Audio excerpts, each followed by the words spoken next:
Reliance versus Fletcher नाम का एक ब्रिटिश केस था जिसके थ्रू हमें स्ट्रिक्ट लायबिलिटी की एक डॉक्ट्रिन मिली। इस डॉक्ट्रिन में कहा गया कि कोई भी पर्सन या कोई इंडस्ट्री या फैक्ट्री अगर अपनी प्रेमाइसेस पे या अपनी प्रॉपर्टी पे कोई भी डेंजरस चीज को रोक के रखती है या प्रिजर्व करके रखती है, तो ऐसी सिचुएशन में उस पर्सन, उस फैक्ट्री या उस इंडस्ट्री की ये लायबिलिटी बनती है कि उसको एस्केप होने से रोके। अगर वो डेंजरस थिंग वहां से एस्केप होती है तो ये कंप्लीटली उसी पर्सन या इंडस्ट्री या फैक्ट्री की लायबिलिटी बनेगी। वो ही इसके लिए जिम्मेदार होंगे, भले ही उनकी गलती हो या ना हो। पर इस डॉक्ट्रिन के साथ ही कुछ एक्सेप्शंस भी दिए गए थे, जैसे कि act of God, consent of that party या act of the third party.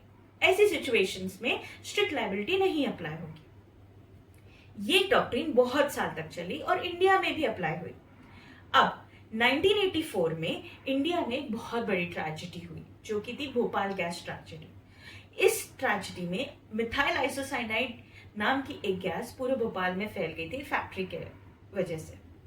अब इस फैक्ट्री के लीकेज में जो प्रॉब्लम आई, जो भी वजह से आई, वहां पे फैक्ट्री के लोग इस स्ट्रिक्ट लायबिलिटी के एक्सेप्शंस को यूज करने के लिए कोशिश कर रहे थे। बट इसी के एक साल बाद एक और केस हुआ जिसे बोलते हैं ओलियम गैस लीकेज केस।